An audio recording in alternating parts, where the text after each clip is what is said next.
গাহি সাম্যের গান, যেখানে আসিয়া এক হয়ে গেছে সব বাধা ব্যবধান, যেখানে মিশেছে হিন্দু বৌদ্ধ মুসলিম খ্রিস্টান। গাহি সাম্যের গান।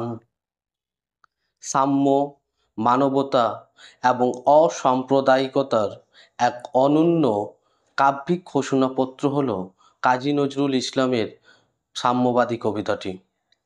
সাম্যবাদী কাদের বলা হয়? সাম্যবাদী কথাটি তোমরা বিশ্লেষণ করলে বুঝতে পারবে সাম্যবাদী কাদের বলা হয়। সাম্যবাদী শব্দটি এসেছে সাম্য থেকে, যার অর্থ সমতা বা সমানাধিকার। আর বাদী কথার অর্থ হলো যিনি বলেন, অর্থাৎ বক্তা। সুতরাং সাম্যবাদী শব্দটির আক্ষরিক অর্থ হলো যিনি সাম্যের কথা বলেন। সকল ধর্ম বর্ণ জাতি ধর্মগ্রন্থ নির্বিশেষে যিনি সমতা বিধান ও সমান অধিকারের কথা বলেন, তিনিই সাম্যবাদী। আজকের আলোচনায় তোমাদের একাদশ শ্রেণীর এই বলিষ্ঠ কবিতাটির পুঙ্খানুপুঙ্খ আলোচনা করব এবং এর অভ্যন্তরীণ বা অন্তর্নিহিত অর্থ আমরা বুঝে নেব খুব সহজ সরল ভাষায়। তবে কবিতাটির মূল আলোচনায় যাওয়ার আগে তোমাদের পরীক্ষা উপযোগী বেশ কয়েকটি গুরুত্বপূর্ণ তথ্য আমাদের জেনে নেওয়া প্রয়োজন। যেমন উৎস। সাম্যবাদী শুধুমাত্র একটি কবিতা নয়, সাম্যবাদী হলো একটা গোটা কাব্যগ্রন্থ। এই কাব্যগ্রন্থের ভূমিকায় যে কবিতা রয়েছে সেইটুকুই তোমাদের সিলেবাসে রয়েছে। তোমাদের পাঠ্য এই কবিতাটি 1925 খ্রিস্টাব্দে লাঙ্গল পত্রিকায় প্রথম প্রকাশিত হয়। ওই বছরই এই কবিতাটি সাম্যবাদী কাব্যগ্রন্থের অন্তর্গত হয়। পরে 1926 খ্রিস্টাব্দে সর্বহারা কাব্যগ্রন্থের অন্তর্ভুক্ত হয় এই কবিতাটি। তোমাদের পাঠ্য এই কবিতাটি কি ধরনের কবিতা? কাজী নজরুল ইসলামের সাম্যবাদী কবিতাটি হলো একটি সমাজ সচেতন এবং স্বদেশ প্রীতিমূলক কবিতা। এবার আসি এই কবিতার মূল ভাব। এই কবিতার মূল ভাব কি? সাম্যবাদী কবিতায় কবি ধর্ম বর্ণ জাতি নির্বিশেষে মানবতার জয়গান গেয়েছেন। এখানে তিনি বলেছেন কেউ বড় বা ছোট নয়, সকল মানুষ সমান। এবার শুরু করি তোমাদের কবিতাটির মূল পাঠ আলোচনায়। গাহি সাম্যের গান, যেখানে আসিয়া এক হয়ে গেছে সব বাধা ব্যবধান, যেখানে মিশেছে হিন্দু বৌদ্ধ মুসলিম খ্রিস্টান। গাহি সাম্যের গান। কবিতার প্রথম লাইনে কবি কাজী নজরুল ইসলাম ঘোষণা করেছেন তিনি সাম্যের গান গাইবেন। এই গান কোনো সাধারণ গান নয়, এটি হলো বিপ্লবের গান, যা মানুষের সকল ভেদাভেদ মুছে দিতে চায়। নজরুল দেখিয়েছেন তার স্বপ্নের সমাজকে, যেখানে ধর্মের নামে কোনো বিভেদ নেই। হিন্দু মুসলিম বৌদ্ধ খ্রিস্টান সকল মানুষই, সকল ধর্মের মানুষ একসঙ্গে মিলেমিশে রয়েছে। কে তুমি? পার্সি, জৈন, ইহুদি, সাঁওতাল, ভিল, গারো, কনফুসিয়াস, চারবাক চেলা, বলে যাও বলো আরো। কবি প্রশ্ন করেছেন তোমার পরিচয় কি? তুমি পার্সি, জৈন, ইহুদি নাকি ভারতের প্রাচীন আদিবাসী গোষ্ঠী? এখানে বলে দিই তোমাদের, পার্সি হলো পারস্য দেশে বসবাসকারী জনগোষ্ঠী, না যারা জরাথুস্ট্রের ধর্মমতে বিশ্বাসী। জৈন সম্পর্কে তোমরা জানো। ইহুদি হলো হিব্রু সম্প্রদায়ের মানুষেরা, এরা মুসার ধর্মমতে বিশ্বাসী।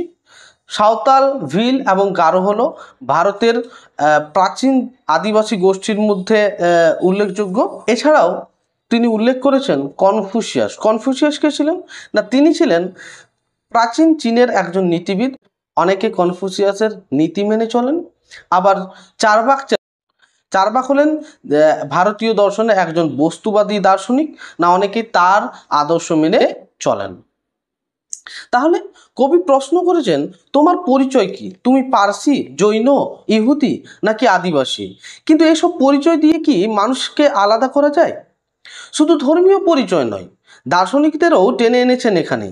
কনফুসিয়াস, যিনি প্রাচীন চীনের নীতিবিদ, চারবাক, যিনি বস্তুবাদী দর্শনের প্রবক্তা। কবি বলতে চান তোমার বিশ্বাস মতামত যাই হোক, শেষ পর্যন্ত সবাই এক মানব। বন্ধু, যা খুশি হও, পেটে পিঠে কাঁধে মগজে যা খুশি পুঁথি ও কেতাব বও। কোরআন, পুরাণ, বেদ, বেদান্ত, বাইবেল, ত্রিপিটক, জেন্দাবেস্তা গ্রন্থ সাহেব পড়ে যাও যত সব। কবি বলছেন, তুমি যাই হও, যে কোনো ধর্ম, জাতি, গোষ্ঠীর অনুসারী হও, তাতে কিছু যায় আসে না। তুমি যদি বিভিন্ন ধর্মের গ্রন্থও বহন করো, তবুও তুমি প্রথমে মানুষ। তিনি পৃথিবীর প্রধান ধর্মগ্রন্থগুলোর নাম উল্লেখ করেছেন। কোরআন হলো মুসলমানদের প্রধান একটা পবিত্র ধর্মগ্রন্থ। পুরাণ, বেদ, বেদান্ত হলো সনাতন হিন্দু ধর্মের প্রধান ধর্মগ্রন্থ বা পবিত্র ধর্মগ্রন্থ। বাইবেল হলো খ্রিস্টানদের পবিত্র ধর্মগ্রন্থ। ত্রিপিটক হলো বৌদ্ধ ধর্মাবলম্বী মানুষদের পবিত্র ধর্মগ্রন্থ। ত্রিপিটক অর্থাৎ তিনটি পিটক রয়েছে, তোমরা জানো, বিনয় পিটক, সূত্র পিটক, অভিধর্ম পিটক। এই তিনটি পিটককে একসঙ্গে ত্রিপিটক বলা হয়। এই ত্রিপিটক পালি ভাষায় লেখা হয়েছিল। আচ্ছা, জেন্দাবেস্তা হলো পারসিক ধর্মের প্রবর্তক জরাথুস্ট্রের যে ধর্মমত বা বাণী রয়েছে, সেটা জেন্দাবেস্তায়। এই পবিত্র ধর্মগ্রন্থ হলো জেন্দাবেস্তা। গ্রন্থ সাহেব হলো শিখদের পবিত্র ধর্মগ্রন্থ। তো আচ্ছা, তিনি বলতে চান, তুমি যতই ধর্মগ্রন্থ পড়ো না কেন, আসল সত্য কি তুমি উপলব্ধি করতে পারছো? কিন্তু কেন এই পণ্ডশ্রম? মগজে আনিস চুল, দোকানে কেন এই দর কষাকষি, পথে ফোটে তাজা ফুল? নজরুল প্রশ্ন করছেন, এত পড়াশোনা, এত শাস্ত্র অধ্যয়ন, কিন্তু তাতে যদি হৃদয়ের মুক্তি না আসে, তবে সে জ্ঞান কিসের? কেন এত ধর্ম নিয়ে তর্ক বিতর্ক? কেন মানুষকে বিভক্ত করা? প্রকৃত সত্য তো সরল। ঠিক যেমন কোনো তাজা ফুল ফুটে থাকে নিজের আনন্দে, ঠিক ততটাই সরল। তোমাতে রয়েছে সকল কেতাব, সকল কালের জ্ঞান, সকল শাস্ত্র খুঁজে পাবে সখা, খুলে দেখো নিজ প্রাণ। কবি বলছেন, বাইরের শাস্ত্রে নয়, আসল ধর্ম ও জ্ঞানের উৎস মানুষের হৃদয়েই রয়েছে। তুমি যদি সত্যকে জানতে চাও, তবে নিজের আত্মাকে জানো, নিজের হৃদয়ের গভীরে দেখো। এর পরের লাইনে তিনি বলছেন, তোমাতে রয়েছে সকল ধর্ম, সকল যুগাবতার, তোমার হৃদয় বিশ্ব দেউল, সকলের দেবতার। এই দুটি লাইনের মধ্য দিয়ে নজরুল বিশ্বজনীন মানবতার বাণী শুনিয়েছেন। তিনি বলছেন, কোনো নির্দিষ্ট স্থানে বা ধর্মীয় প্রতিষ্ঠানে ঈশ্বর বাস করেন না, মানুষের হৃদয়ই আসল মন্দির, মসজিদ, কাবা। কেন খুঁজে ফের দেবতা ঠাকুর মৃত পুঁথি কঙ্কালে? হাসিছেন তিনি অমৃত হিয়ার নিভৃত অন্তরালে। কবি বলছেন, আমরা মৃত গ্রন্থ, পুরানো রীতিনীতি এবং ধর্মীয় সংস্কারের মধ্যে ঈশ্বরকে খুঁজতে চাই, কিন্তু ঈশ্বর কি সেখানে আছেন? নাকি তিনি হাসছেন আমাদের অজ্ঞতা দেখে, আমাদের বোকামি দেখে, আমাদের মূর্খতা দেখে? বসে আছেন আমাদের হৃদয়ের গভীর শান্ত আলয়ে। বন্ধু বলিনি ছুট, এইখানে এসে লুটাইয়া পড়ে সকল রাজমুকুট। নজরুল জানিয়ে দিচ্ছেন, এটা মিথ্যে নয়। রাজা প্রজার পার্থক্য নেই, ক্ষমতার অহংকার এখানে এসে ধুলোয় লুটিয়ে পড়ে। মানুষের হৃদয়ের ভালোবাসার চেয়ে বড় কোনো ক্ষমতা নেই। এর পরের লাইনে তিনি বলছেন, এই হৃদয়ে সে নীলাচল, কাশী, মথুরা, বৃন্দাবন, বুদ্ধ গয়া, এ জেরুজালেমে, মদিনা, কাবা ভবন। মসজিদ, এই মন্দির, এই গির্জা, এই হৃদয়, এইখানে বসে ঈশা মুসা পেল সত্যের পরিচয়। কবি বলছেন, কাশী, মদিনা, জেরুজালেম বা বৃন্দাবন খুঁজতে দূরে যেতে হবে না, সত্যিকারের পবিত্র স্থান মানুষের হৃদয়ে রয়েছে। এখানেই ঈশা, মুসা, বুদ্ধ, মহাবীর সকল সত্যের উপলব্ধি পেয়েছেন। কবি বোঝাতে চেয়েছেন, প্রকৃত উপাসনালয় কোনো নির্দিষ্ট স্থানে নয়, বরং মানুষের হৃদয়ে। এখানে বলে দিই, নীলাচল, কাশী, মথুরা, বৃন্দাবন, এই স্থানগুলি হল সনাতন হিন্দু ধর্মের পবিত্র ধর্মীয় স্থান। বুদ্ধগয়া হলো বৌদ্ধ ধর্মাবলম্বীদের পুণ্যস্থান। জেরুজালেম হলো পারসিক পবিত্র স্থান। মদিনা, কাবা ভবন হলো সৌদি আরবের মুসলিম ধর্ম সম্প্রদায়ের মানুষদের পবিত্র স্থান। তিনি বলছেন, এইখানে বসে ঈশা হলো খ্রিস্ট ধর্মের ঈশ্বরের প্রেরিত দূত, অর্থাৎ যীশু খ্রিস্টকে বলা হয়েছে। মুসা হলো মুসলিম ধর্ম সম্প্রদায়ের দূত। এই রণভূমে বাসির কিশোর গাহিলেন মহাগীতা, এই মাঠে হলো মেষের রাখা নবীরা খোদার মিতা। এই হৃদয়ের ধ্যান গুহা মাঝে বসিয়া সাক্ষ্যমুনি, তেজিল রাজ্য মানবের মহা বেদনার ডাক শুনি। তিনি বলছেন, এই রণভূমে অর্থাৎ এই রণভূমি বলতে এই ভারতবর্ষে এই জন্মভূমির কথাই বলেছেন। এই জন্মভূমিতেই বাসির কিশোর অর্থাৎ শ্রীকৃষ্ণ মহাগীতার বাণী গিয়েছেন। মেসের রাখার নবীর অর্থাৎ ঈশ্বর এবং আল্লাহর দূতেরা বন্ধুত্ব পাতিয়েছেন।